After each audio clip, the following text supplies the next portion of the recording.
Let's roll, baby. Welcome into the Week 15 edition of Ringer Wise Guys right here on FanDuel TV. John Jastremski on remote here in Fort Lauderdale. I will be down for the wonderful Miami Dolphins-New York Jet game, which starts in about 2 hours. Let's welcome in the boys as we are ready for a big Sunday at NFL football. Cousin Sal, Joe House, Raheem Palmer, and Sal, we had 3 games on Saturday.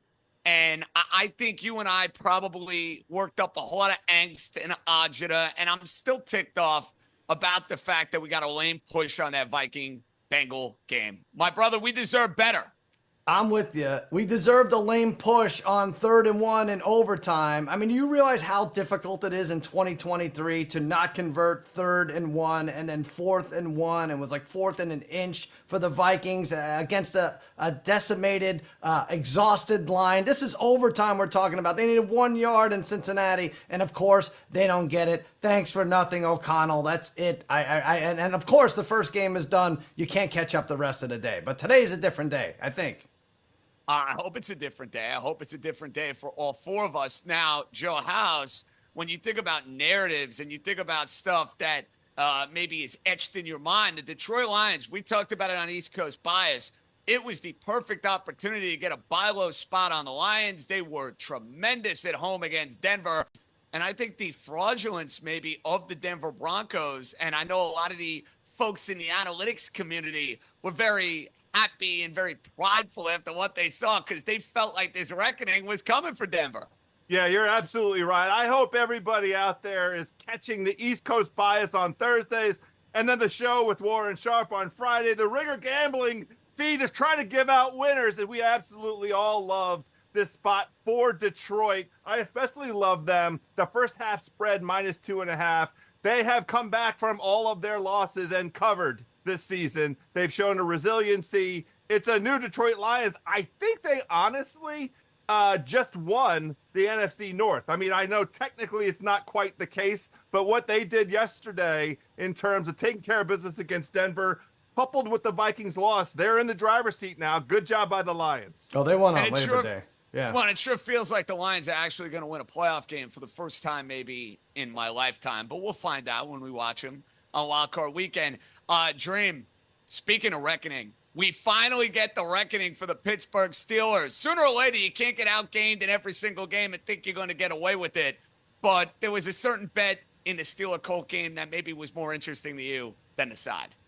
Yes, we had the over 41.5. I think it closed at 42.5. And Mike Tomlin, down multiple scores, he elects to call his timeouts. Most coaches would concede in that situation and just let the game be over. Mike Tomlin must have had some friends with the over because he called those timeouts. He allowed the Indianapolis Colts to kick that field goal, and we got to cash that over. But things are looking grim for Mike Tomlin right now. I mean, here's a guy this guy punted down multiple scores, but he's calling timeouts in that situation. So thank God for Mike Tomlin. He got us that over. Enjoy the Christmas gift. You can cash in, maybe use it to spend on some of your friends throughout this holiday season, Raheem. I like the sound of that. All right, we got a lot cooking. Week 15 edition of Ringer Wise Guys. The boys will have their wisest wagers as we dive into the Sunday card. We are going to have our rat lines. We're going to have Ringer family guest picks, so you don't know who's going to join the show. Maybe there will be an appearance by the Podfather. There's a lot of rat lines this week. And then, of course, we'll have Danny Heifetz from the Fantasy Football Ringer Extraordinaire Show. I know a lot of you guys and gals are in the fantasy football playoffs, so you got to make sure you make those right roster decisions. Fellas, it's time to wisen up. Sal, you have the lead. You got back on track last week after your disastrous Washington pick from the week prior. I didn't want to go there, but hey, you got the lead, so I got to talk a little, you know what here. What do you got in store for us, buddy, on Week 15? All right, listen, people might call this a rat line. The Saints -6 over the Giants. Now it went to 5.5. Probably should be around 4.5. I was going to stay away, and then I thought about it. About a decade ago, a little more, JJ. I know you know this, being in the New York area. New York had they enjoyed a brief period of sports success in the name of Lynn Sanity, right? Jeremy Lin. Well, here we are a decade later with Tommy DeVito, and I'm calling this Linguini Sanity because it's about to end. Yes, the clock is about to strike midnight. Tommy DeVito and his agent, I think it's all over for them this week. DeVito lit up the Packers on Monday night. Emotional win. Now he gets New Orleans, who are seventh against the pass. And on the other side of the ball, offensively, 29th sacks the Giants are, and 29th also against the run. Big Alvin Kamara game, I think. Giants coming off a short week, like I said, an emotional game. 26-13. Lay the points, JJ, and get me to 10-5 with my best bets on the year. I think it is a fantastic spot to go and take New Orleans. Everybody buying the Giant hype, buying the DeVito hype. Watch the game on Monday Night Football. They want to hang with Tommy DeVito's agent. They want to eat those chicken cutlets at the DeVito household. But I think it is the perfect spot to buy some regression. The only problem is you're betting on Dennis Allen and you're betting on Derek Carr. So that's the only. Derek Carr has gotten better. I'll just say, JJ, he used to be like overthrows receivers by like 7 yards. Now it's closer to 3.5, 2 yards. Maybe by this afternoon we'll get him right on target. Well, we'll see if he ends up hitting those passes in stride against a much improved Giant defense here in the second half. All right, House, your time to shine. What do you got for your Week 15 wisest wager? Fellas, I am on the Green Bay Packers this week, and I feel like we might be getting a little bit of an opportunity here for an easy cruise with the Packers. Everybody watched the Packers kind of throw up all over themselves on Monday night against the Giants. It was just a bad spot, but I believe in these Packers, and we're going to start with this upcoming game today for the Buccaneers, their 6th road game in an 8-game span with no buys in between. And all of these road games are giving up at least 24 points. They are 1-4 straight up over that span. And when they're on the road, they only average 20 points a game. Now, if we're going to get into the X's and O's a little bit, Jordan Love, way better at home than on the road. Yards per attempt, touchdown totals up, interception rate way down. But really, this is a fade of the Buccaneers. They are 29th against the pass. Their defense is bottom 5 in explosive pass rate allowed. That's how the Packers like to score. And it's just a tough spot for the warm weather Buccaneers with a mobile Baker Mayfield. He's not going to be able to move at all. That ankle is still bothering him. And they have one of the worst rush attacks in the entire NFL, the Tampa Bay Buccaneers. That's the only vulnerability of the Packers defense. The Packers defense very good against the pass. I think it's a long day for the Bucs today, fellas. I would agree. I think it's a good spot for the Packers. The Packers in dire need of a win. And when in doubt, fade Todd Bowles, and fade the NFC South. All right, Dream. Let's go to the deep waters, my man. I'm fired up for your Week 15 bet because it involves your favorite team, but it's not what you think, ladies and gentlemen, boys and girls. What do you got, Raheem? You know, before I get into my pick, I got to remind everybody that the Wise guys swept the board last week with our Wise and Nut wager. So they're going to have to give us a round of applause. Anyway, I'm going with the Buffalo Bills -1.5. You look at the Buffalo Bills, they're 12-1 in the regular season at home the last 2 seasons and 10-2 overall. So I look at this spot for the Bills. We all know this is basically a playoff game for them. They have to win out in order to make the postseason. Meanwhile, you look at this Dallas Cowboys team. I love them to death, but they had a 3-game homestand against the Seahawks, the Commanders, and the Eagles. Last week, they had that big game against the Eagles, so this is a letdown spot. And when we look at this Cowboys team, they're a very different team on the road compared to what you see at home. At home, they're averaging almost 40 points a game. On the road, they're only averaging 20.6 points per game. So this offense doesn't travel as well as you think it does. And when you look at what they've done on the road, they lost to the Arizona Cardinals at home, 28-16. They got blown out against the San Francisco 49ers. They beat the Chargers 20-17 in a very close game that they could have ended up losing. They lost to the Eagles, and then the only other win was against the Panthers, and the Panthers were covering for large portions of that game. You look at who they've played on the road. They haven't played a top 15 defense since San Francisco. So We already saw Geno Smith exploit this defense. I think Josh Allen's going to be able to do the same. The Bills defense is getting healthier, so I think they win this game. I'm going to lay it with the Bills -1.5. Shame on you. Well, listen, Raheem, normally I'm rooting for your wisest wager, and I agree for what it's worth with your wisest wager. I'd be more than happy to cut the check to FanDuel. I know maybe Cousin Sal will fund me on this, so we'll work on this. They don't take checks. The Dallas Cowboys are going to win. You want to fund this? They don't take checks. Yeah. They don't take checks, so cash only. Fair enough. Yeah. We'll work on that direct deposit. All right, guys. Coming up for our wisest wager, yours truly is going with the team that he saw firsthand on Monday night pull one of the most stunning and one of the most bizarre comebacks in the history of the NFL. That's Will Levis and the Tennessee Titans, who stunned my beloved Miami Dolphins. I think Coach Vrabel and the Titans go and make it 2 games in a row, taking on the Houston Texans. Now, remember, Houston not going to have C.J. Stroud. They're not going to have Nico Collins. They're not going to have Tank Dell. So this is a far cry of the Texan team we saw a couple of weeks ago beat the Denver Broncos. They're going with Case Keenum at quarterback. I know he's been around the block. I know he's played in different systems. But I think Tennessee is one of those teams that is going to finish with a flurry here. They're well coached under Mike Vrabel. They showed you on Monday night they're not going to quit on their year. They're not going to quit in game.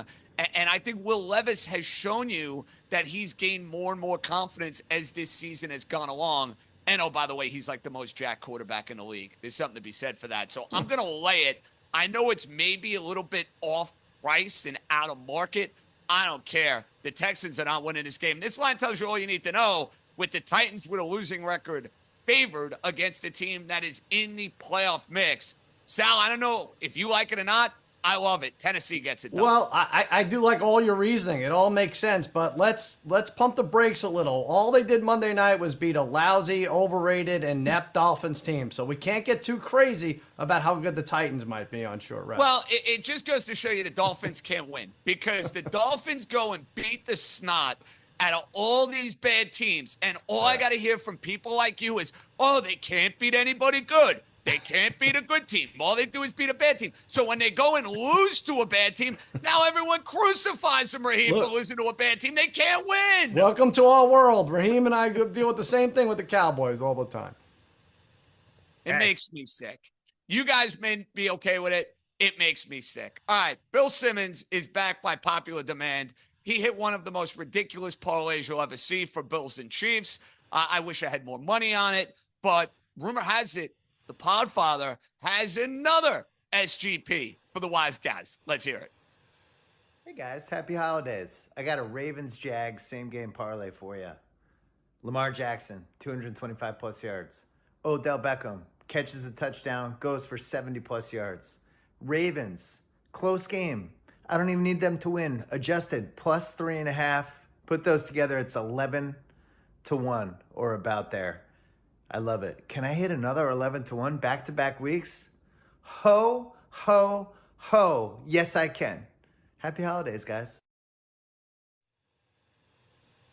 Well, ho, ho, ho, indeed, Bill Simmons. I'm glad to see our buddy is in the holiday spirit. I'm not necessarily aligned on his logic with this game, but I think you have a bone to pick with our pal. Is that accurate? Yeah, I don't mind the logic so much. It's just the Grinch. He's out here stealing picks. He accuses me all season long of being a guy that traffics, in taking other people's ideas, whatever. He calls me a picks thief. This dude, I have this parlay in our script. This is a television show. We prepare. We do stuff. This guy comes in from out of nowhere, drops in Monday morning. Oh, this is, the way. But here's my present to everybody. I have to immediately scramble and try and come up with 4 different options to try and make the television show work. It's fine. I think there's bad weather down there forecasted, so I don't know if all 4 legs will hit. But I'm also on Baltimore, so I don't mind the idea of it. We'll see if our buddy is as lucky as he was last week. Sal, rumor has it you have an SGP for us, and are we a little scared off potentially with all this bad weather that's kind of moving its way up the East Coast? A little bit. First of all, let me shout out to Bill Simmons. He hit the 11-1 last week, so who am I? He's in the driver's seat right now. The ho-ho-ho stuff, I don't know if he was going to launch into a Christmas song. Like, Tonight, thank God it's them instead of you. But thank God he spared us of that. Tonight, thank God he spared us of that. But I am going with this. I'm sorry to steal the best game every week from you guys, but this is the same game parlay. I do regret it a little bit because now there's weather in the Buffalo area. CD Lamb, anytime touchdown, Cowboys plus 7.5. Adjusted Allen, 25 or more rushing, and the total over 49.5. I've either gone 3 of 4 or hit these Cowboys same game parlay. So let's get it. We're going to take a little work to get there. Cowboys keep it within a score because Buffalo always plays it close. I like the 7.5. CD has been outstanding. He scores. He's done so in 5 straight games. Josh Allen, 25 or more rushing yards. He has done this in 4 of his last 6 games. And get me to 50 points a little adjusted here. Boys hit 50 or more in 4 of the last 6. Pays over 4-1. What do we got? Plus 442. Nice little holiday treat for you, JJ. I like the sound of that. By the way, are you and Simmons going to be a part of the remake of Band-Aids? It's Christmas. Are they really doing that? I was going to say, if they are, I'm auditioning you, Simmons, and Harry Styles. I like the 3 of you guys we might together. not be European enough, but we'll take a shot at it. Yeah. I think it works. All right, guys. A couple of injury notes before we hear our rat lines. Jalen Hurts, questionable, not feeling great, going to fly separately to Seattle, and that's a long flight, Philadelphia to Seattle. Something to monitor here as we get closer to Monday Night Football with the Eagles and the Seahawks. And Sal, it looks like Chris Olave not going to play for the New Orleans Saints. Does that scare you maybe off of your wisest wager? I'm okay. I'm all right. I think he's worth 0.25 to the spread, and I have it 26-13, so I'll change it to 25.75 to 13. I'm good. All right, doesn't scare Sal at all. Fair enough. All right, guys, let's get made.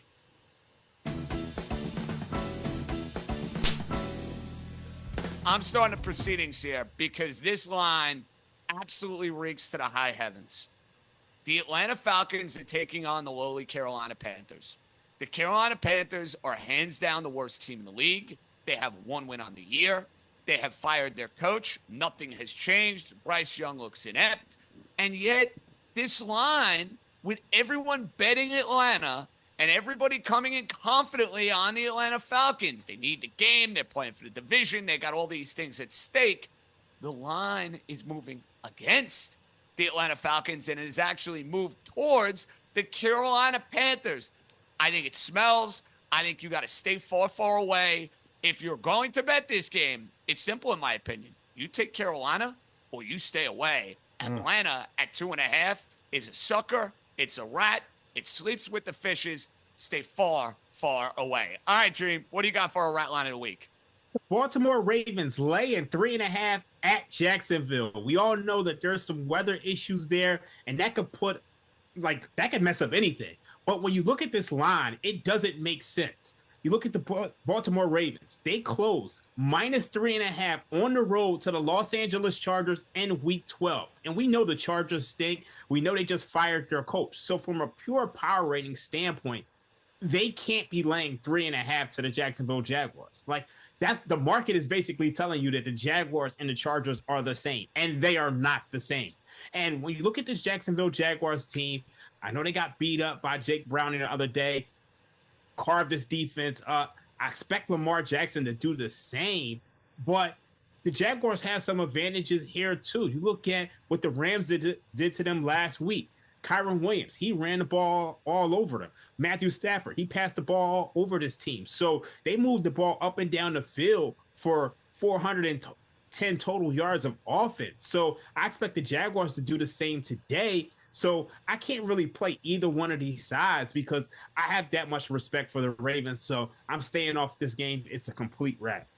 Well, for what it's worth, I will be on this game, and you're going to have to stay tuned later on in the show to see exactly why on Ringer Wise Guys. We call that a tease, by the way, in the television business, in case you're keeping score at home. All right, House, what do you got? Rat line. Well, Dream just alluded to the Rams' performance against the Ravens, and I am cautioning everybody after what we just saw from the LA Rams and the vital playoff positioning situation that they are in. The line for this game is 6.5 points. That's what it opened at, and that is what it stayed at. Now, everybody and their brother and their sister, their uncle, the whole family getting together for the holidays, loves the Rams today. They love Matthew Stafford over passing yards. They love Puka over receiving yards. They love Cooper Kupp finally healthy over receiving yards. I'm telling everybody, just be careful. Washington coming off of the bye, the Rams flying back east after that game. Very impactful game for the Rams. I think the Rams will win. I think the Rams will have all the yards that they need, but Eric Bieniemy is coaching this Washington offense with an eye towards what his next job will be. I don't think it's going to be with Washington, but he is auditioning for whatever his next job is going to be. And I think the Washington offense is going to come out with some firepower. Aaron Donald was questionable. It looks like he's going to play, but if he's hurt at all, they can't mount that same pressure. It's just one. Let's be careful out there. That's all. That's my caution to everybody. I totally get it, House. I'm at dinner on Friday night, and I'm appealing that I like the Rams. Buddy of mine goes to me, he goes, yeah, you and Joe House and Raheem Palmer and Cousin Sal and everybody else. So when you smell a rat that's that obvious, that seems just too good to be true, in most cases in the wagering world, it probably is. So maybe stay away from that 6.5. Okay, Sal, last but not least, let's smell a rat. Listen, I think these are all rats. I agree with you. I agree with Raheem. I agree with House. Like, we have an infestation problem. You should call an exterminator. FanDuel really needs to get their house in order, because I look at the board and everything seems weird. It's either a tic-tac line at 1.5, or these are 2.5s where it should be 3, or as House said, 6.5. It's craziness. And I'm going to add one to the group here.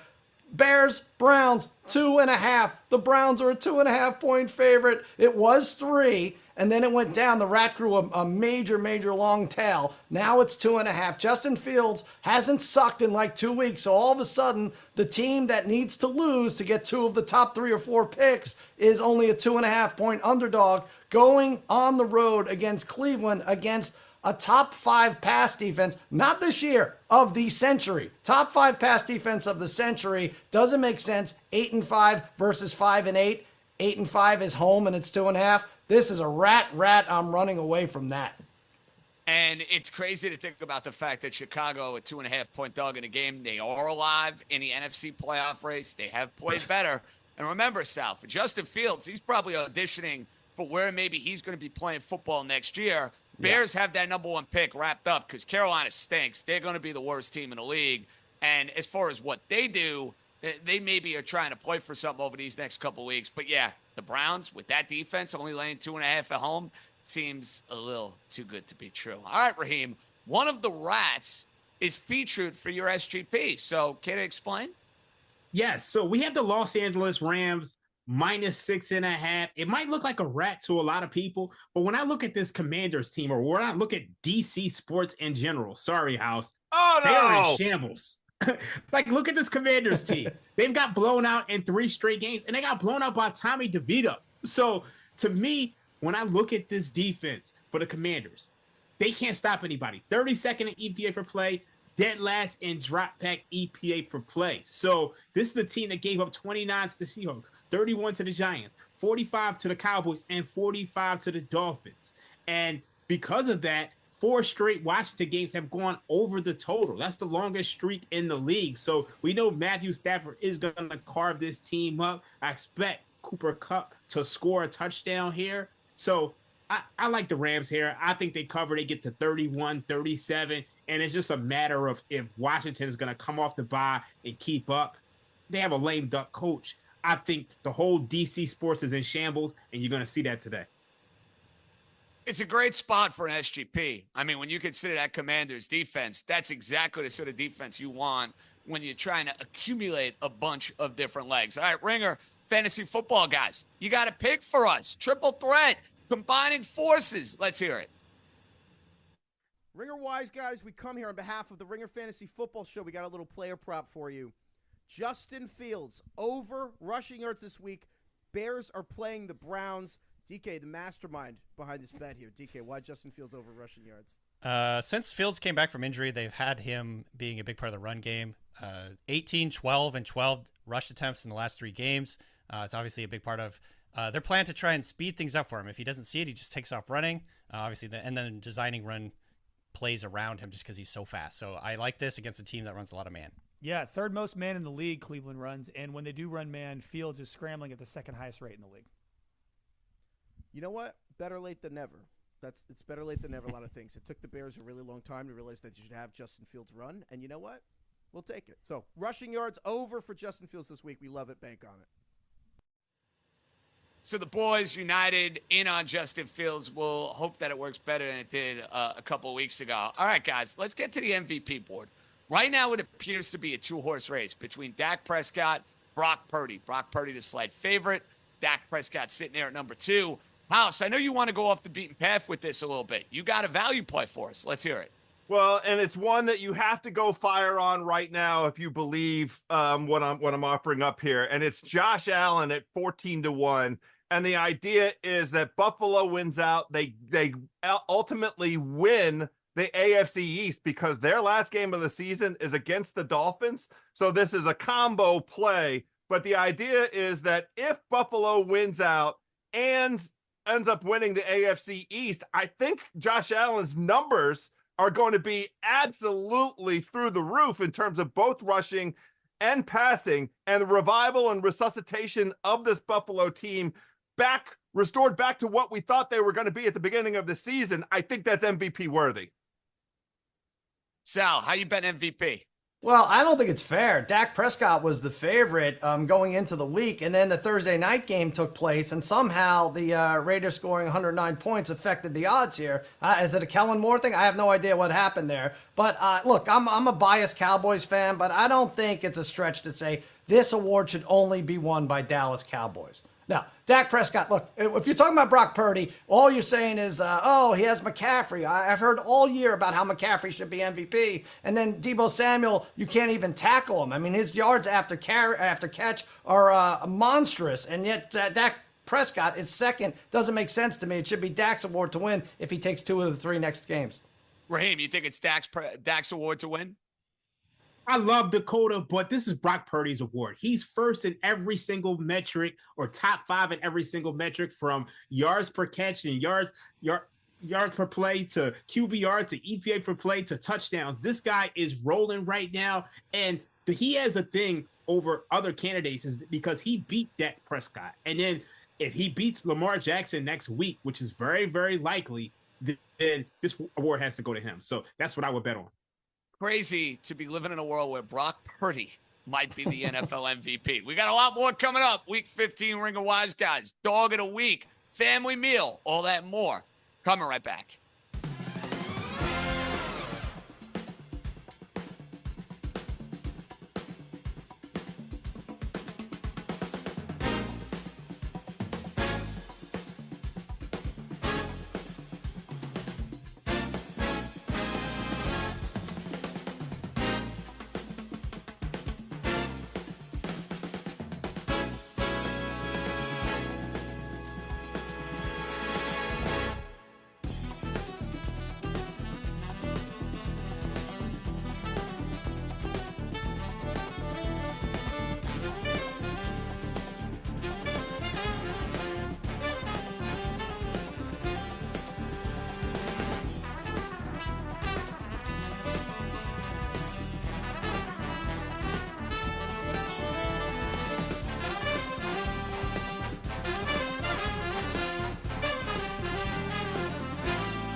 So much outstanding programming on FanDuel TV, and the Ringer, obviously, a big part of it. These guys, a big part of it. Joe House, Raheem Palmer, and John Jastremski. Thursdays, 9 a.m. Eastern. It's East Coast bias. We dive into the weekend NFL slate. We look at the NBA markets, and we take you from there. And then you have Cousin Sal's winning weekend. He had Phil Simms last week. And then there's always an assortment of characters. That's Friday, 10 a.m. Eastern. You want to check that out on FanDuel TV. All right, guys, let's see the future.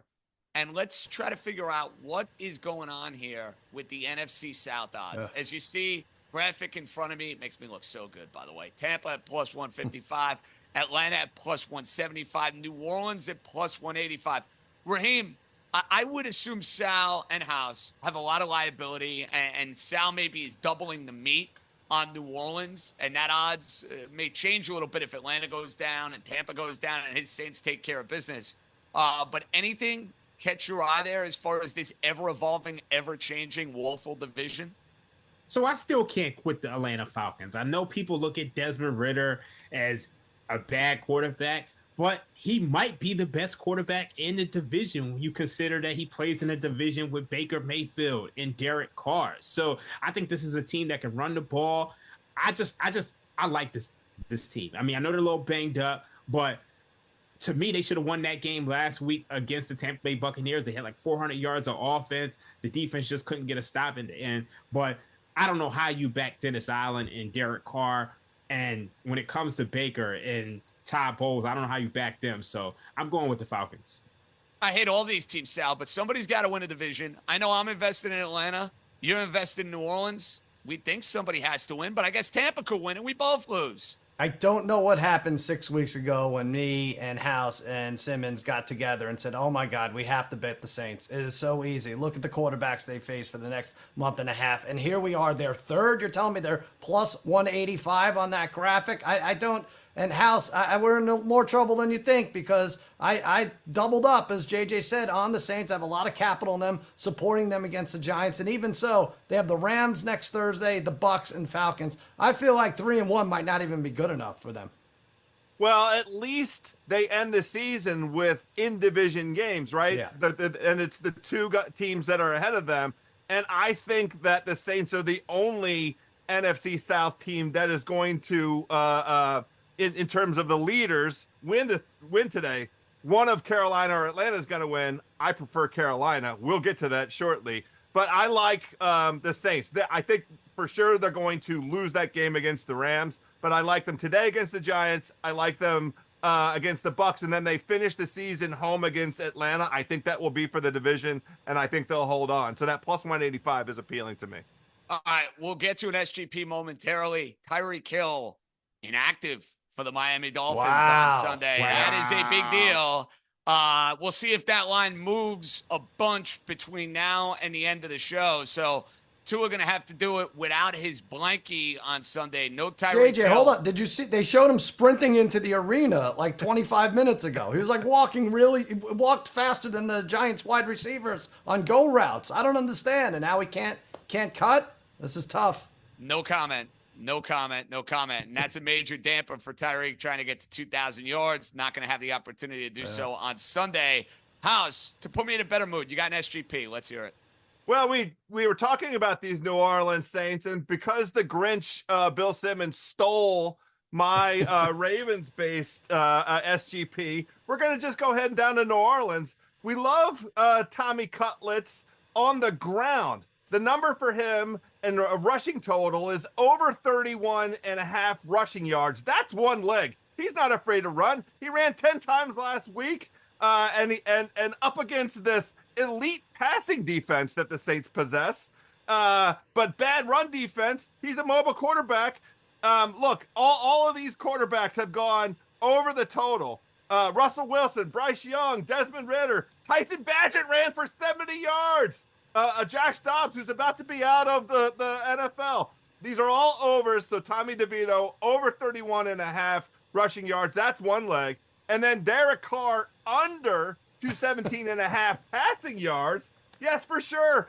Quietly, the Saints are a running team. They don't throw the ball. He didn't even get to 150 yards in the air last week. Chris Olave is out.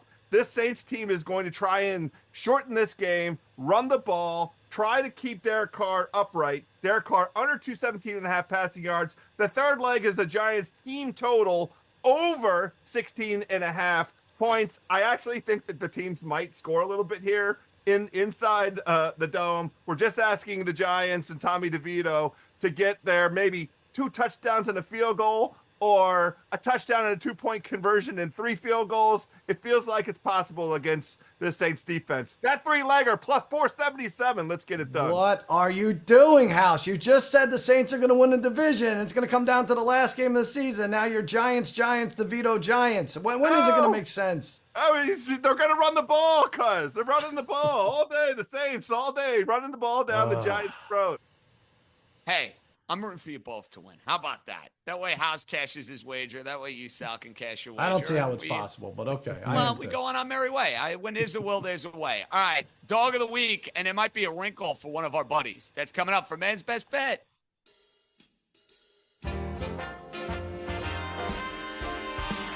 Now, Raheem, I think you're going to get a little bit of the short end of the stick here because you had locked this pick in our production meeting on Friday. You're not going to get as good a number to try to chase down the dog master, Mr. Joe House, because there's a certain player not playing for the Miami Dolphins, but you got to make the pick anyway. We go with the adjusted number. What is that pick, sir? I'm going to go with the New York Jets on the money line. Plus 275. It was plus 340. This is Clifford, the big red dog right here. It's unfortunate, but this tells you that Tyreek Hill should be getting more consideration for MVP because we know and the market knows how the Miami offense looks with and without him on the field. But in addition to that, this Miami Dolphins team is completely banged up. You see the issues on the offensive line. They lost Connor Williams out for the season with the torn ACL. The backup got hurt as well. And Teron Armstead is also questionable. They got a slew of guys questionable in this match against a divisional opponent. And when you really look at this line, just look at the point spread. The Dolphins were laying 9.5 on the road against the Jets. They were 8.5 before the Tyreek Hill news. It's down to 7.5 now. So the market is telling you that these injuries are significant. In a divisional game, you got Zach Wilson back. I think the Jets can win this game outright. So I'm taking a shot on it. Hopefully I can catch House by the end of the year. Game scares the daylights out of me. Miami is super beat up going in. Their silver lining and their hope in this game is that they're playing Zach Wilson. It's got to be ugly. It's got to be gross. It's got to be not one that's easy on the eyes. Just win, baby. To quote Al Davis, that's all I ask from the Miami Dolphins today. Don't cover. I don't care. Just win, baby. Anyway, Sal, man's best bet. What do you got, buddy? I know you think it's Zach Wilson, but news just came in. Aaron Rodgers is starting today. I can't believe it myself. I didn't even think he was medically cleared. Oh, JJ, you got nervous. Did you see JJ's face? He put his tickets on StubHub immediately. He was typing something there. No. JJ was ready to go get some of that ayahuasca from Aaron Rodgers. I don't know about that. That would make for one hell of a podcast later tonight, boys. Just saying. Listen, I'm going against House because he went against our bet. So I'm going to take Tampa Bay as my dog here. There we go. Cute little guy. Santa's little helper. Bucs have some fight in them. I think they've covered 5 of the last 7. I'm taking them to win straight up here. Packers, a bunch of issues in the secondary coming off that short week. The rush defense of the Packers, 31st in the league. I think it's a big Rachaad White running game. He's been hot. 2 of the last 3, he's gone over 100 yards, averaging almost 5 yards a carry during that span. Like I said, Packers just played Monday night, banged up. Bucs win the Battle of the Bay 24-19. Okay, time for my best bet. Mr. Simmons is not going to like this, but I think it's an excellent opportunity to get in on the Jacksonville Jaguars, who are looking for a statement win against the Baltimore Ravens. I don't have Snoopy in the background today. The fellas with our staff give me great Santa Snoopy for our man's best bet. I like the Jacksonville Jaguars. Lawrence, another week. He's recovered from that ankle injury. Jacksonville a lot healthier going into this matchup. And Baltimore continues to be one of these teams that just plays around with these games. They do. They should have lost last week to the Los Angeles Rams. They had their chance to lose to the Los Angeles Chargers a couple weeks ago. And I just think with the Niner game coming up, with the Miami game coming up, this is a good spot to maybe pick off the Baltimore Ravens. And I think Jacksonville is going to find a way to do it, guys. Give me the Jaguars plus 152. They win the game outright on Sunday Night Football. All right, House, last but not least, dog of the week. Yeah, I should go last because this is an absolute abomination. I am going with the Carolina Panthers, plus 136. That number might be moving a little bit right now. And the method to my madness, fellas, all I did was look at the weather forecast and try and find the worst game. It's going back to the well a little bit. It's what we did last week with the Jets, who absolutely throttled the situation up there with the variance of bad weather. And Zach Wilson showed out against those Texans.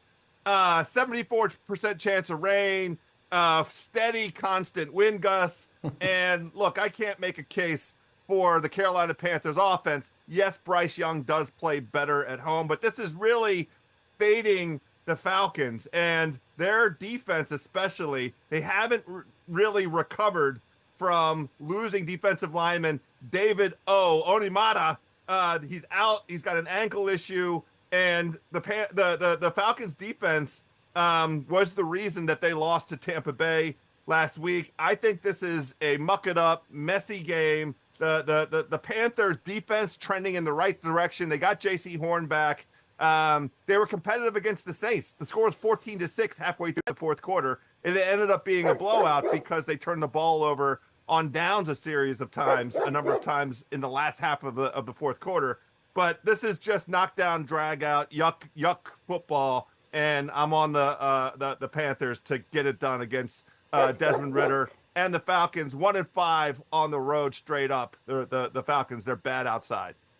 You know, I have to admit, I am stunned. We have given the Panthers and the Falcon game on this show as much love as we have. But hey, when it fits a rat line, when it fits a dog of the week, you got to do what you got to do. Speaking of doing what we need to do, I have an SGP for you for the Sunday action, and I'm going with Kansas City in a bounce-back spot. I think Kansas City at -2.5 against the crummy New England Patriots. You want to tell me the game's ugly? You want to tell me New England covers the number? That's fine. You can make a case for that. I am not going to make a case for New England going and winning this game outright. They're not beating the Kansas City Chiefs. So I'll take the Chiefs under a field goal. Patrick Mahomes, 2+ touchdowns. I feel good about that. I mean, you always are going to feel good about that. And he seems to have this newfound connection with Mr. Rice. So I'm going to go Chiefs -2.5, Mahomes 2+ tutties, Rice anytime touchdown, little under 3-1 for our SGP involving the Chiefs and the Patriots. All right, guys, it's now time for our family meal. Let's get in the lab. Oh, good. Let's figure out what we're going to do as far as what we're cooking up. House, I feel like you have been the king of bringing the appetizer to the family meal again and again and again. What do you have for us, sir? Well, I'm going to go ahead and stay with Baltimore. I did have some legs that I like. Maryland crab cakes are the order of the day. It's holiday season. Everybody loves start off with a nice crab cake appetizer. I have the Ravens -2.5. This is a small 2-leg same game parlay. The Ravens winning the first half, laying 2.5 is the spread. The Ravens are a perfect 6-0 against the spread in the first half on the road this season. I think they keep rolling. And then the Ravens team total over 22.5. They've scored 24 points in 7 of their last 8 games. The Jags defense is a pass funnel defense. What the Ravens showed us last week against the Rams, also in bad weather, let's remind everybody, is that they figured out how to adapt post Mark Andrews. And the beneficiaries are Odell Beckham and Zay Flowers. I like the idea of the Ravens scoring, getting to that 24-point number. 22.5 for the Ravens team total. Ravens -2.5 first half spread. I think it's like +162. Little positive money for the crab cakes. I like positive money, and I like crab cakes. I like blue crabs even that much more. So maybe we'll bring those to the Christmas Eve edition of the Ringer Wise Guys family meal. Okay, Dream, what's the Dream cooking up? So we're sticking with the seafood theme here on Ringer Wise Guys. I'm going to take you guys to Seattle. I'm going to take you to the Pike Place Market. We're going to get ourselves a nice seafood sampler, maybe get some oysters, get some shrimp, some crab legs, and we're going to go with the Seattle Seahawks +3, +3.5. Best number you can find. I don't know if people realize this, but the last time the Philadelphia Eagles beat the Seahawks in Seattle was in 2008. I mean, we're talking Obama's presidency. So that was a long time ago, but that's irrelevant to this game. When you look at the Seattle Seahawks, they lost 4 in a row, but that came against 2 games against the 49ers, 1 game against the Cowboys, and a game against the Rams, which has owned them in the Sean McVay and Pete Carroll era. Believe it or not, this is actually a step down in competition. And when you look at this Eagles team, I know they're 10-3, but like I said before, they still have the Pythagorean expectation of a team that has won just 7 games this year. This is the Eagles defense, which is 29th in EPA per play, 23rd in success rate.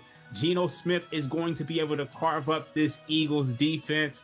I'm going to be honest with you. I like the points, but I think they're going to win this game outright. The Eagles are on a total tailspin right now. They got outscored by 43 points by the 49ers, and Cowboys didn't score an offensive touchdown last week. So take the Seattle Seahawks. So I wanted to take Seattle, and now I'm mad I didn't because I'm not going to get as good a number with all of this news coming out involving Jalen Hurts. But that's what happens, guys. When you snooze, you lose. Now, for the family meal, I'm not feeling great about this because I had a theme, I had a narrative. I was going to hammer it home. That Tyreek Hill news threw a little monkey wrench into things. We're still going to do it anyway. We're going with the anti-New York tease. That is the name of my podcast. Normally, you would think I'd be one to side with New York. Well, not in this case. I'm going to go and take the Miami Dolphins, take them down to 2.5. Now, if you actually look at the tease number, the game's at 7. You're basically going to get the Dolphins and pick them and just hope that Zach Wilson is going to screw it up and Miami is going to win an ugly game. I'm also going to take New Orleans. Great spot for them. Giants are overvalued. And that way, all of my podcast listeners are miserable when they are listening to me at around 11 o'clock and after midnight after Ravens and Jaguars wrap up. So we call this the anti-New York parlay. I would never bring Chicago deep dish pizza over a Lucali or a Joe and Pat's or a Lee's Tavern Slice. But in this case, I'm going to do it, guys. Anti-New York, Chicago pizza it is. Last but not least, Sal. Well, listen, don't be so down on this Dolphins. So you're going to the game, you're going to have fun, you're in the South Beach area. I am doing an after-dinner cafecito here, a Cuban coffee for those in the Sunshine State, because I'm taking 2 Florida players here. One of them on your team, JJ, Raheem Mostert, who has 18 total touchdowns. You are not saying enough about Raheem Mostert. When he has 20 touchdowns after today, people are going to forget about Tyreek Hill and say, you know what, maybe we should talk about Raheem Mostert a little more. He scored in 10 of the 13 games he's played. That's McCaffrey-esque. And then I'm pairing that with Mike Evans of Tampa Bay. Almost scored last week, just had his foot out of bounds. But other than that, before last week, touchdowns in 6 of his last 7 games. Let's parlay those 2 together. Evans, Mostert, plus 384. We have an update from our buddy and our pal, Bill Simmons, who just texted the group in. I wholeheartedly agree. Jets at plus 7.5. Oh, come on. The lock of the year. Can we get that in quotes? Because if Bill has to sit there and watch Zach Wilson for 3 hours, I agree. I think the Jets will cover the number, and I think the game will be gross. But anytime you're saying Zach Wilson and lock of the year, you agree?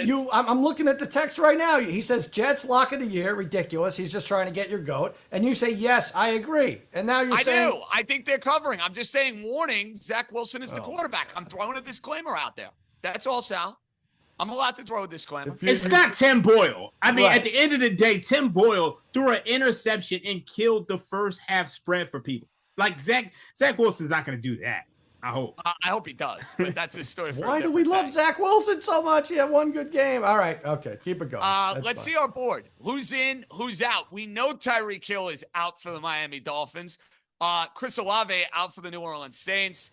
DJ Moore going to play. That's a big deal for the Chicago Bears. Brandon Cooks, he's in. Big deal for the Dallas Cowboys. And this one, fellas, got dicey because you got Aaron Donald on the injury report 24 hours before kickoff.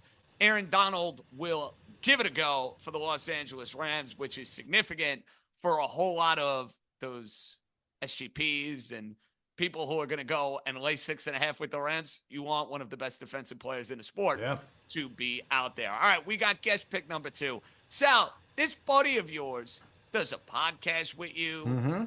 He is a great guy. Met him last year when we were hanging out in Brooklyn.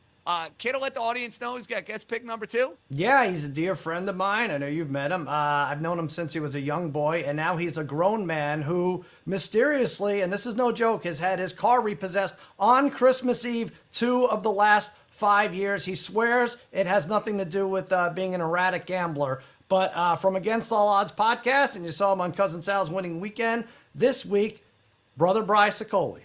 Take it away. Hey, Ringer Wise guys, my best bet today is Cooper Kupp over 72.5 receiving yards. Kupp is finally starting to look healthy, catching 8 balls for 115 yards last week against the Ravens. Now he goes up against his Commanders defense, which is giving up 266 passing yards per game, which is the worst in the NFL.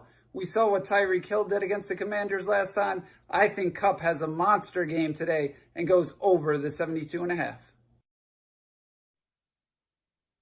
Well, I know this, Raheem. You're going to like this, right? I know I cut you off because you're so excited. You can't wait to talk Cooper Kupp up, can you? Yeah, I mean, like, this is a smash spot. You're looking at this Commanders defense. We broke it down before. They're dead last in EPA per play, dead last in drop back EPA per play. Matthew Stafford's going to carve them up, and Cooper Kupp is going to get his numbers. Let's cash that ticket together. I like the sound of that. You know, Sal, House, thinking about the Miami Jet game from a prop standpoint, you rule Tyreek Hill out. You go one of two ways here. You could attack the running backs in this game. I know you are, Sal, with Raheem Mostert, who's going to have a heavy, heavy workload. I don't think there's any question. But would you look to maybe get involved with Jalen Waddle props knowing, hey, Tua's got to throw the ball to somebody, right? Yeah, I'm with that. I mean, yes. Now, the flip side of that is you're going to put your best corner on there, which, by the way, I don't know who the best corner is for the Jets. They kind of play lockdown depending on the week as it is. But, yeah, I mean, Waddle, what are his numbers now, JJ? We got to figure that out. I'm going to pull them up. We got an email coming up, so I'll get you up to the minute prop odds. And they were late to the party on FanDuel to post a lot of these. And now you're seeing why. Because if they would have put up odds, Jalen Waddle's in the 40s or the 50s maybe for receiving yards. Now he's the number 1 wide receiver. All of a sudden, those odds look a lot more juicy and a lot more appetizing. So that's why FanDuel, they know what they're doing. All right, guys, time for the wise guys. Let's please advise. Let's see viewer email. They're pulling it up for me right now. Here we go. Wise guys, please help. FanDuel is paying about 6-1 to bet the 49ers to win each of the 4 quarters.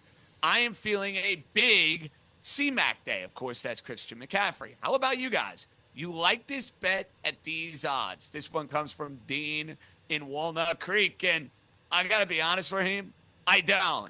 And I know San Francisco and Arizona looks as lopsided as can be, but the bet Dean threw our way means the Niners have to win the first quarter, the second quarter, the third quarter, and the fourth quarter.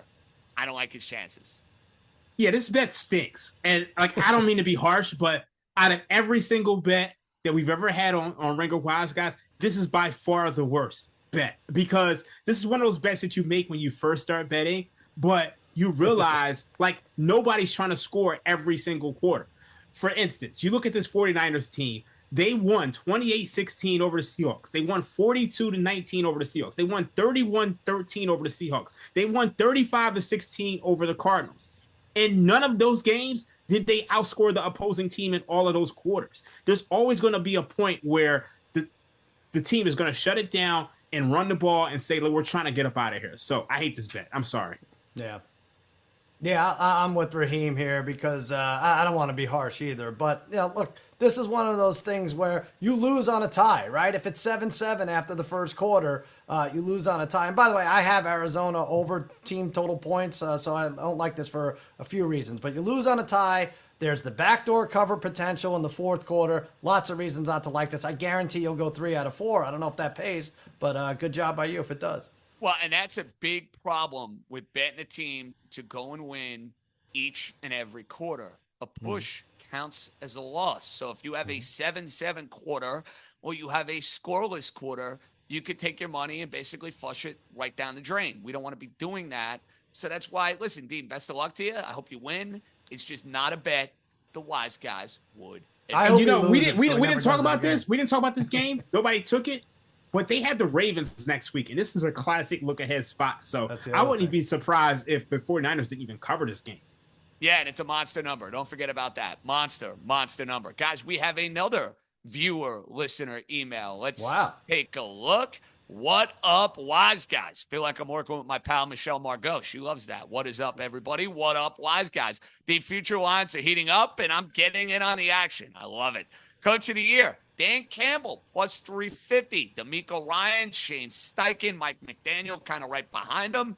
Who do you like here? Sal and Raheem, this one's for you. Is there any love for our boys and Mike McCarthy at 20-1? Sal? 20-1, McCarthy, they win the next 2 games. They end up a 2 seed. I don't think he gets it anyway, but what do you think? Well, you know, it's a appropriately hefty number there for McCarthy at 20-1. I don't think he gets it. They have to define this award, right? Like, so MVP goes to the quarterback, whether they want to believe it or not. Is this wins above expectation? Because if that's the case, I think it's D'Amico Ryans if he could get this Houston team to the playoffs. But McCarthy's a long shot. It's done great since Kellen Moore left. He's playing, making the play calls, the right ones. Everyone's just waiting for him to screw up. But it's probably Dan Campbell's. See, I think Shane Steichenhaus is your choice. If the Colts go and make the playoffs, he loses his quarterback early in the year. The Colts haven't had Jonathan Taylor for much of this year. I like Steichen for Coach of the Year, House. Yeah, I'm right there with you, especially because what we're looking at is the Colts and the Texans for, you know, that last playoff spot in the AFC, and the Colts have the inside hand on it. That's why, Campbell at plus 250, Steichen at plus 300. I like Steichen as well. I think what he's done with that Colts offense has been nothing short of a miracle. Yeah, I agree. Coach of the Year, who we got? Yeah, I agree with those choices. Dan Campbell, D'Amico Ryan, Shane Steichen. I would choose Steichen, but I think a wild card here is Kyle Shanahan at 10-1, because if they win out, I mean, the way they're dominating, I see no reason why, people wouldn't vote for him. Now, I know, Sal said it is wins above expectation, but when you're as good as the 49ers, he has a real shot.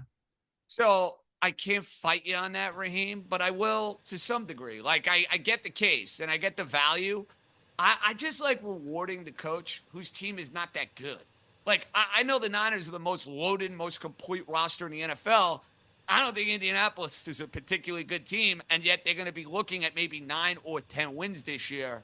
I think if I'm a voter, that's what I'm putting stock in. We're going to have a lot more coming your way on Digital Time. We'll have Danny Heifetz. I know he's getting ready for a big week as far as the fantasy football playoffs are concerned. We'll have some honorable mentions. And this crew will be back same time, same place next week, a Christmas Eve edition of Wise Guys.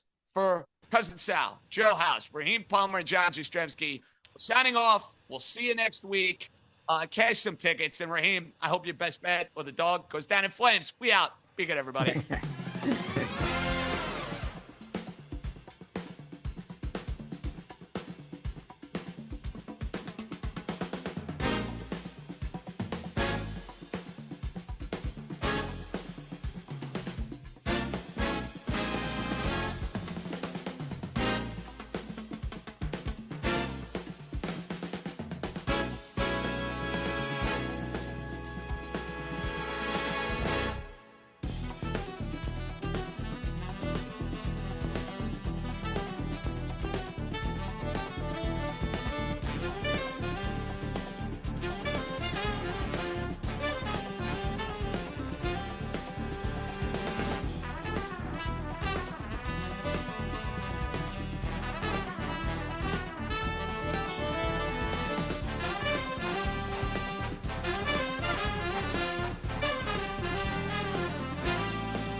We didn't do Texans.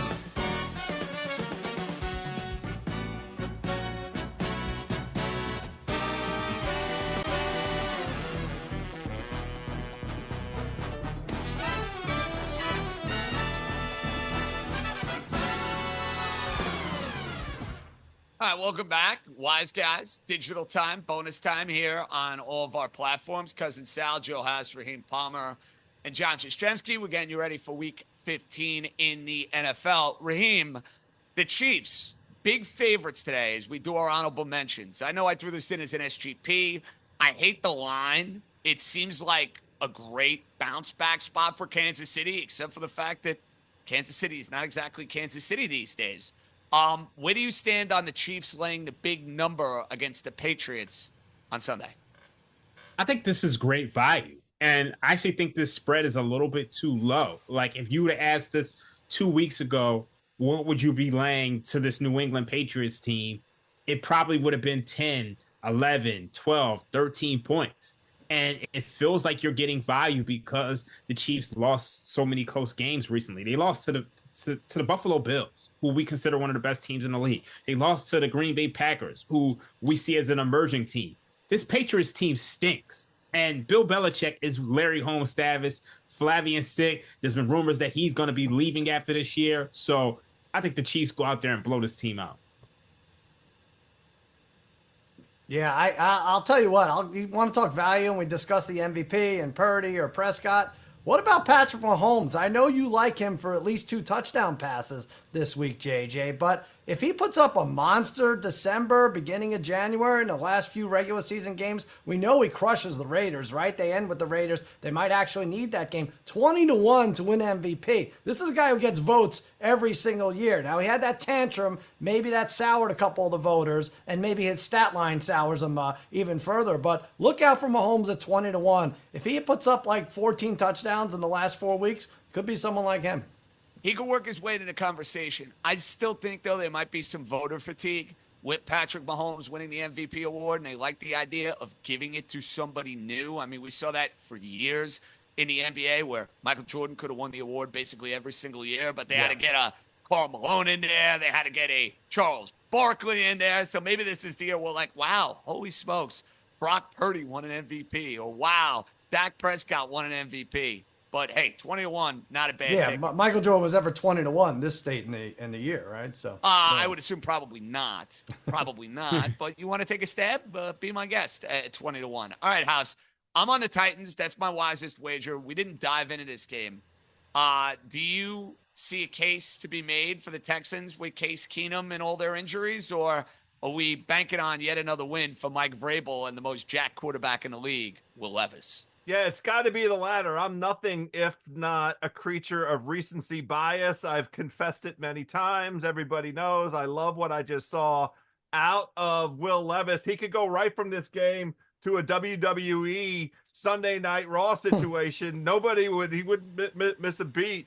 Let's just figure out what his angle is, Sal. What would Will Levis be? Like, would he be, he wants to pick a fight every time he's on the football field. What would his angle be? I think he has. First of all, it's Monday Night Raw. How dare you? I mean, you just crushed a franchise, a 3-decade-long franchise there. I think he has to have mayonnaise. He famously puts it in his coffee. I guess he has to have it in his tights, and that's the finishing move, right to the face. Oh no. The finishing move of mayonnaise in the pants? That sounds very dicey, buddy. The mayo mash. Can you keep that PG? Oh, my goodness. How can it be PG? TMI. Oh, stop it. Get your mind out of the gutter. It was what it was. TMI. Raheem, I'm looking at totals right now, which we normally don't do on Wise Guys. We rarely hit on totals. 35.5 for Miami and the Jets today. 35.5. What would that total have to be for you to maybe go and get overaction? Because, I don't want to sit there. I have 39.5 for the under. I feel great about it. Is there a buyback number for me or no? So the tough thing about this game is that there's some weather issues, and you want to monitor those weather issues. We know there's going to be rain, there's going to be wind, and typically the sweet spot is no rain. The no rain rain. is done. Okay. I can tell you right now, if you look out my window in Fort Lauderdale, it is beautiful. But let's see it. I don't believe you. Do you want me to pull the shades? Yeah, do you want me pull to the do shades. that? I can't multitask it's that digital well. time. Who cares? It is, but I can't. I still would fall out of my chair. It's going to be 20-mile-an-hour gusts, though, Raheem. So to your point, would that scare you more than anything else? Yeah, that's the sweet spot. When you got 15, 20, 25 mile per hour wind gusts, that changes things. You can't throw the ball in those conditions. So I wouldn't touch a total at all for this game. Raheem, House, do you bring notice? the dog back. What are you doing? What bring is him that? back. Is another dog? That should be a dog of the week every week. Why doesn't he make an appearance for dog of the week? I live in dog world, fellas. As you know, I'm nothing if not a friend of the dogs. I've got 2 of them sitting right here. They just wanted to be on camera. We're only 15 weeks in. It's digital time. Oh, look at that. Go man. ahead, buddy. Jim. Go ahead, buddy. What a good-looking dog. He's saying take the dog in the Dolphins There you go. game. I don't think There we we need go. more of a message than that. There you go. All right, guys. We got a lot more coming up. Danny Heifetz is going to join us, but we're going to go to Extra Point Taken. Ben Solak and Shil Kapadia. They got picks. They got all sorts of ways to handicap Week 15. That's coming up next. All right, let's get to it. Locks of the week. What's your first one? You love it. What game do you love the most here? Yeah, I'll start with the obvious one, given the way I've been talking about the game. I have Rams -6.5 against the Commanders. I really like this line. Rams are at home. It's one of the top 5 teams in the league right now in the big play offensively through the air. There's just going to be, I think, fireworks for the Rams. Their team total is at 29.5 points. It is an enormous figure. This one altogether. Really like the Rams spot. Really like the Rams offense against the Commanders. 6.5 is the line. I'm going to take it. All right, let me go with the game that I like the most here first, and then I'm gonna let it marinate a little bit and decide on the final two. Game I like the most is one you mentioned earlier. It's the Green Bay Packers -3.5 at home. Bounce back against this Bucs team that is not very good. They're mediocre. They're okay. They're not bad. I could see the Bucs moving the football a little bit, but I think the Packers offense is going to get back on track. I thought about taking them a little adjusted line with my long shot, and I said, just settle down, Shield. Just take them -3.5 at home against Tampa. That's my first pick.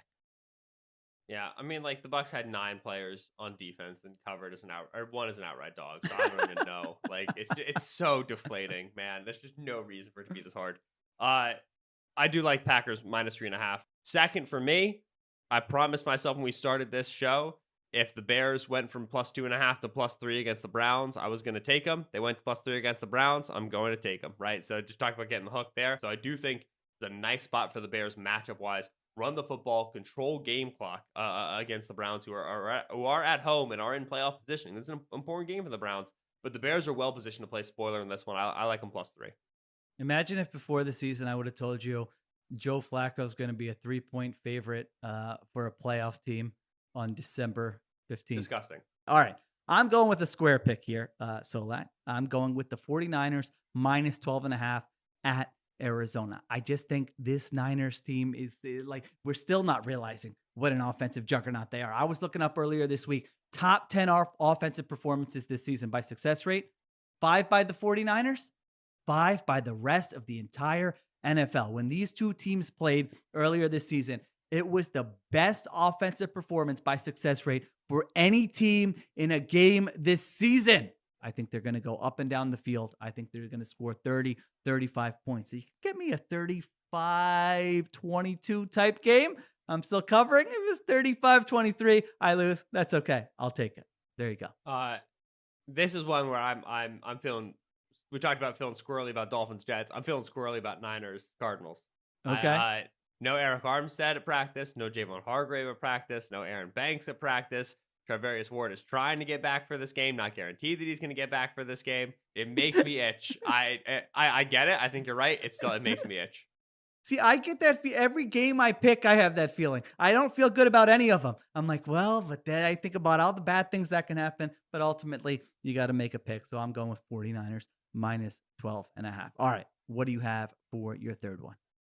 All right. I absolutely love Eagles -3 if I know Geno's not playing. I do think the Eagles can just outstrip this team. They can outpace them. And while we haven't seen it in a few weeks because they've been losing, when the Eagles carry a lead into the second half, they do a really nice job sitting on it, right? They've always been successful at eating that clock away. And so I'll take Eagles -3. If I get Geno, I still like the line. I think it's going to be a little bit of a shootout, but I don't mind having the Eagles in a potential shootout. If I get Drew Lock, then I'm home free. So I'll take Eagles -3 on the road against the Seahawks.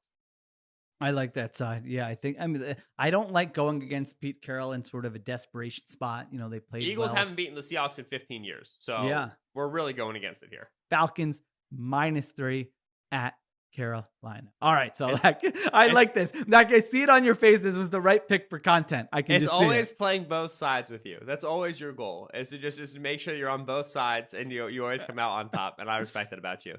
Real quick, I do want to ask, because this is a you move, and I'm gonna do it. Okay. Cowboys Bills that's our game of the week. We were by both in that game. Neither one of us picked it here for the spread. You have a lean. Cowboys, the 10-3 Cowboys, off a huge win against the Eagles. Dogs +1.5 against the Bills, who 7-6 at home are 1.5 point favorites. I picked the Bills. I like the Bills. I don't love the Bills. I'm just gonna ride with the Bills for the last 4 weeks. I personally, I would be on Cowboys at +1.5. I just think this Bills defense is bad. All right. Thank you, fellas. Well, JJ is gone. He took off. I don't know what happened. I think it was contract issues. He said something else about contract issues. You'd think the Ringer FanDuel would have locked him up through week 15 for the full episode. But anyway, that's their business. We have our next guest. Great fella. He gave a pick earlier. He couldn't get enough. He came back. He's insightful, and more importantly, he is available every Sunday from 12 to 12:30. That's why we have him on. Danny Heifetz. What's happening, Danny? Nothing. I don't know. I mean, I just heard that JJ said Zach Wilson was the lock of the year, and then I got a text from Bill saying JJ was out, and then I had to step in. I don't know what happened. That's it. That's how it works around here. You said you do a JJ impression. Was that fake news, or do you have it ready for us? I mean, you know, I can, but I'm kind of a little worried that if JJ comes back, it might be, you know, I might market correct him. I don't know. I see. Okay, that's actually a good concern here. All right, we have you're our fantasy expert, obviously. Ringer Fantasy Show. It's all yours. Actually, you share it, but that's okay. I feel like it's yours. I do have a question for you. The fellas do as well. Most frustrating fantasy player of 2023. Now, let's not include the Aaron Rodgers of the world or the Nick Chubbs who didn't have a chance. They got injured. This is someone who primarily played and didn't play well, didn't live up to expectation. I have two names to throw at you, and then I want to hear what you think, who you think is the most underappreciated or underachieving, I should say. I have Eckler and Travis Kelce as my 1 and 2. Who do you got? I think those are totally fair names. I think that I'm inclined to take out guys who got injured and came back. Austin Eckler had this high ankle sprain. So if you count that, I think definitely because you got him in the first round. And then Kelce, it's almost been more annoying that he's been so famous this season, but hasn't been helping you. I had Najee Harris for the Steelers because you took him in the top 40. And the problem, the guys who got hurt, at least you replaced them with someone. Najee's been in your lineup every week and hasn't even been the best running back on the Steelers. Bill texted us, Craig and I, like 2 months ago and said that when Najee Harris, the rare times he breaks open over the middle of the field, he looks like a linebacker who just got a pick six and doesn't really know which direction to run. And I think that is unfortunately a really good description of his running style. And it's been more frustrating to me that he's the perfect zone of you have to play him, and every time you do, you kind of remind yourself, why do I play fantasy football? This is really stupid. Yeah, so go ahead, Dream. No, you go. All I was going to say is, why would you draft him in the top 40? You're frustrated with yourself. You look in the mirror and say, I'm a moron because I drafted this guy in the top 40. What has he done in his career to justify a top 40 pick? I have to chime in for 1 second. I know that Dream's got a question for you. How is Justin Herbert not the most frustrating? Kellen Moore at the beginning of this season, that offense, those receivers, now Mike Williams going down, obviously was the killer. But, I mean, Herbert was supposed to be some kind of guy this year, right? Herbert's fair. I think the problem with Herbert is he was, I believe, at top 2. Him and Tua were the number 2 and number 1 fantasy quarterbacks through like 5 weeks. So at least Herbert, at least briefly, made you feel really smart and be like, I am the man. I am great at fantasy football. This is good. I should do this. I'm good at my life. And then things like people drop off like flies. They're the Chargers. You remember you invested in a really cursed franchise, and then you felt dumb later. Najee, you just felt stupid immediately, and then the whole time. Yeah, so I have a question. So the question I have for you is, and I feel like I already know where you're going to go with this. I feel like there's 2 Rams players, but who was the biggest fantasy surprise of this season? Because there's 2 guys on the Rams who immediately jump out to me. Do they jump out to you as well, or is there anybody else? Yeah, I mean, Kyren Williams and Puka Nacua, the rookie running back, the rookie receiver for the Rams, and then obviously Kyren Williams kind of came out of nowhere just to be incredible. But I think it's the overall surprise. I think for fantasy this year, it's like the newly bred and the soon to be dead, right? It's like age before beauty is kind of like the dominant factor of the season. You look at Raheem Mostert. You guys were talking about, Sal mentioned, he's got more than a touchdown a game. Raheem Mostert's 31. He's like the 3rd oldest running back in the entire league. Derrick Henry's the top 5 running back. He's 29. Alvin Kamara is going to be 29 next year. He's been a number 2 running back since he came back from suspension.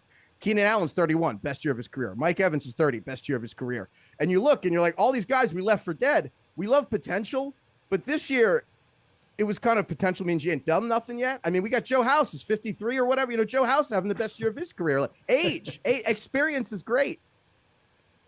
I love it. Yeah. Now everybody knows how old you are. That's not how old I am, but I'll take it. Pull the dog. It could be more. It could be less. Who knows? Who knows? Yeah. We have a question. Another one, Danny. Are you good for time? Can you stick around? Are you good? Can we? I think so. I mean, I was going to go check on Tyreek Hill's ankle, but I think JJ actually got me covered. No, so it's done. He's done. He's already on the plane back home. I am going to. All right. This is from Jack, our showrunner. He has a fantasy-related question, and I'm not even sure he's allowed to have a fantasy team. I'll have to check with NFL and FanDuel. I think this breaks protocol. But anyway, without Herbert for the playoffs, who is my best option in Week 15? Is it Will Levis, Mayfield, or Flacco? It might still actually be Justin Herbert after hearing those names. But go ahead. What do you think? I think I have a fiduciary duty to not suggest Joe Flacco, no matter how well he's played, even if the Jaguars made him look like Dan Marino. But no, I think you got to go with Baker Mayfield. I think, Matt Canada, Seth Meyers said this incredible thing. He said on Bill's pod a couple months ago that when people know your coordinator's name, but they're not good coordinator, like that's terrible. Yeah. Matt Canada, Steelers offensive coordinator, is terrible. The Packers defensive coordinator is the Matt Canada of defense. Packers fans hate him. He's just a bewildering man with a bewildering plan. And Baker Mayfield, this Bucs offense versus the Packers, like I have very, very, very little confidence the Packers are going to stop Mike Evans. This is the Packers defense that at one point decided to put a defensive end on Justin Jefferson not that long ago. So I'm going to go with Baker Mayfield. I know Mike Evans didn't have a great week last week, but I think that's going to change. That's Joe Barry, right? The DC? Yeah, for, Joe. Packers still. Yeah, Joe Barry. Yeah. All right, there you go. All right, so now what's great about what's happened in this world is if you're a fantasy expert, you can't just be like, hey, that guy is a fantasy expert. He doesn't know anything about gambling. Guess what? There's thousands of player props on the FanDuel menu, and that's where you can make your magic, Danny. Give us what are your favorites going into Week 15? So I will say, I mean, I got to make a late audible if you guys don't mind here, because looking at the Dolphins, I heard you guys say earlier, Tyreek Hill's out and Jalen Waddle is like, oh, the number one. I'm like, I got to tell you, I think Jalen Waddle's a very talented player. But just watching how the Dolphins operate this season, the offense, Jalen Waddle doesn't really take on the role that you would expect Jalen Waddle to take on when Hill has left the game. I swear that Mike McDaniel is drawing up plays more for like Cedric Wilson and even like Braxton Berrios when it kind of comes to it. You can look and there are alts, if you want to look at, whether it's Cedric Wilson over like 60 yards, I think like 4-1. I kind of like stuff like that, or even just the over-under on Braxton Berrios is like 17. I know these numbers are all live and adjusting to Tyreek Hill, so I might be off on the exact number, but I actually would rather bet on all the non-Jalen Waddle over on the receiving because I kind of don't trust Waddle. Maybe that's a really dumb thing to say in an hour from now that's going to look really stupid, but I just don't feel like he's ever been treated like a number one guy that we kind of think he is. Yeah, so what? By the way, that line is down to 7. That's down to 7, Raheem. This is getting scary. Well, the Jets gonna be favored by the time we get off with digital time here. Waddle 71.5. Mostert 7.5. That might not be bad receiving wise. House, what do you think? A little dump offs out of the backfield, or Cedric Wilson, as Danny mentioned, 31.5. Which speaking of dump offs, JJ, fled the scene because he didn't want to be around for any of this. But I threw together a little same game parlay. So I think that McDaniel knew all week, right, that Tyreek, they have a game plan built on the idea that Tyreek's not playing today. It's not a surprise to them. So I think that means a rushing attack because I don't think that their center, Connor Williams, is out for the season, and that's an enormous issue for Tua and his protection. And this Jets defense just likes to get after the quarterback and make the quarterback uncomfortable. So I don't think that McDaniels wants to put Tua in that game state. I think they're running the ball. I like Mostert over 63.5 rushing yards. Oh, no, Achane. I like Achane over 43.5. I like Mostert for his anytime touchdown because that's all he does. Yeah. And I like Tua under 208.5 on passing yards. I think they want to try and control the ball and not let this Jets defense tee off on Tua. That three-legger, Achane over 43.5, Mostert anytime, and Tua under, plus 650, something like that, some crazy number. Come on, JJ, get back on the show and try and make some money for Christ's sakes. Raheem, we thrown that's like 10 prop options we threw at you. What do you like out of best out of those? I like the two or under. And we spoke about the weather conditions earlier, and I think that lends itself towards a game with a lot of running. So I think House hit on pretty much everything. I like all of those, to be honest with you. I think I want to play that same game parlay. All right, Danny, I'm looking at some of your other props here. Travis Kelce, you're right. In one aspect, he had the best year of his life, right, with the Taylor Swift stuff. And then by sitting week 1, I'm in a dumb league where you can't pick up players week 1 until the games start, until the following Thursday or Wednesday. And I didn't have a backup tight end, so that screwed my season. Of course, I missed the playoffs by a game. But you like Kelce. You like good things to happen for Kelce this week. So I admit the conventional wisdom would suggest the under on Travis Kelce everything this week. It's one, just unders are better than overs. That's because they're not fun. But also just Travis Kelce, it's like Belichick takes away what you do well, right? And the only thing the Chiefs do well is throw the ball to Kelce. So you'd think Belichick's going to be like, make Marquez Valdez-Scantling catch the ball, make Justin Watson run the right route, right? Like you think that that's obviously how it's going to go. The problem is that this has become like the studio show where all 12 or 30 people on NBC pick the same person. Yeah. My dad is texting me saying, we got to take the Travis Kelce under. Belichick's not going to let him. I'm like, my father's the worst gambler alive. He hasn't won a bet since the 80s. And so when my dad's on this, I'm like, wait, 1 month, 2 months after we all realize the surest bet of the season is Travis Kelce overs when Taylor Swift's appearing. Taylor Swift's going to be at the game today, and everyone wants the Travis Kelce unders. I want the Travis Kelce overs. I love that you are an esteemed fantasy analyst who puts in hours and hours and hours of research, and none of it matters. You just are really waiting to see what your dad is picking, and you're gonna fade him.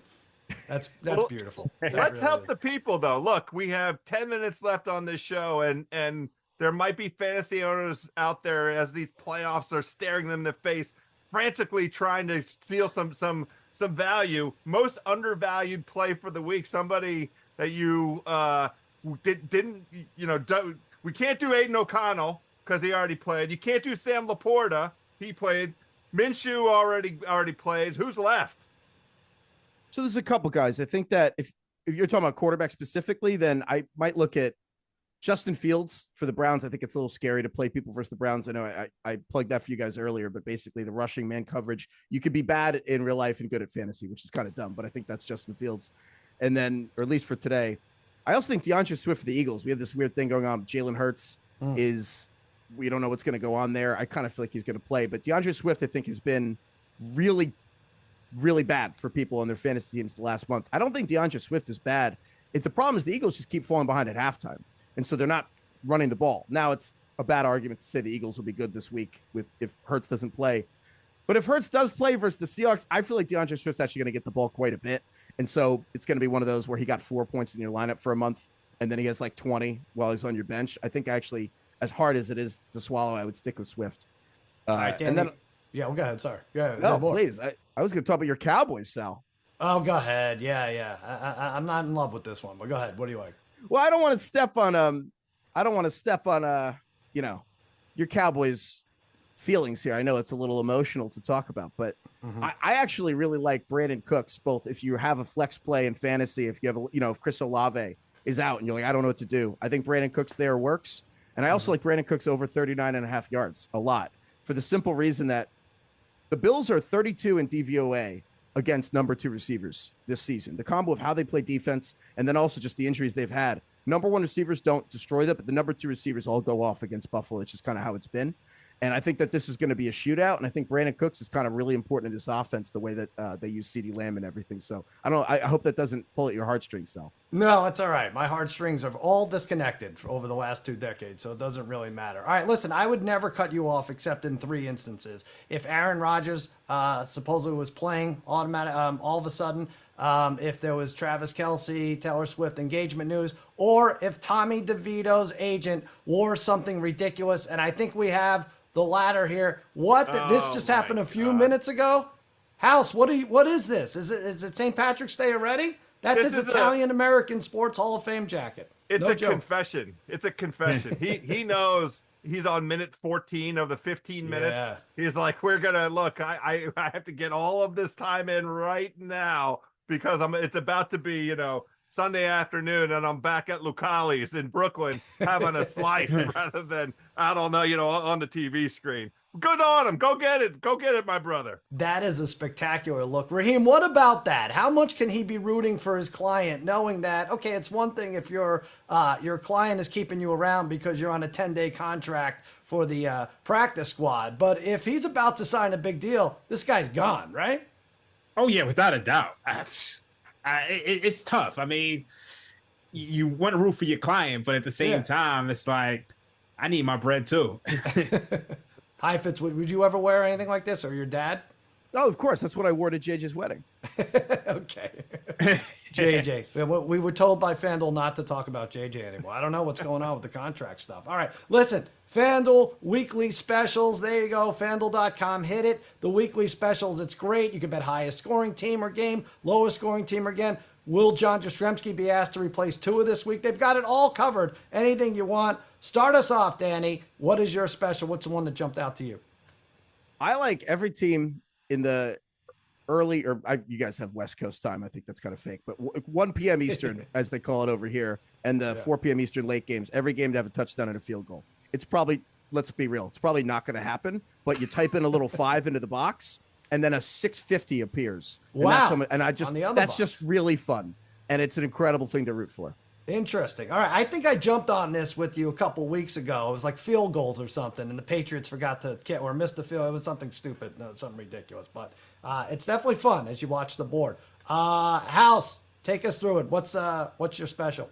Yeah, so this number's been moving around. I'm looking at the most passing yards for Sunday, and Dak Prescott and Matthew Stafford have been neck and neck. Dak just nudged ahead, plus 500 for Dak. Matthew Stafford plus 550, but the matchup for Stafford is so much easier than what Dak has going on with the Bills. First of all, the stadium's a running track, and the C words are the worst passing defense in the NFL.